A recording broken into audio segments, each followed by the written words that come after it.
So, in places like Nepal and Indonesia that have been rocked by violent protests recently, what do you think needs to happen for lasting political change? Young people representing and being able to be represented at every level of the political process, I think is really essential. You need protests to move off the streets, and you need to have them turn into policy.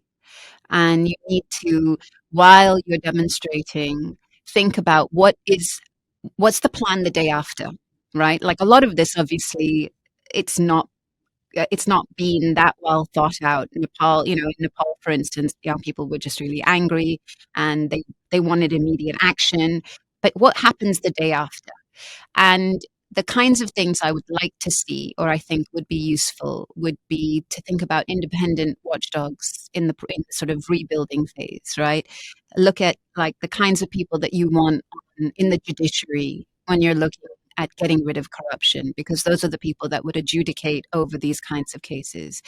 The tone and tenor of your public servant. Like, how do you ensure that the people who are being elected or even offering themselves up for election are of the caliber that you want and not just characters from the old guard or connected to cronyism? And that means really looking carefully at the election process. How do you ensure that there's that kind of integrity and independence in the electoral process?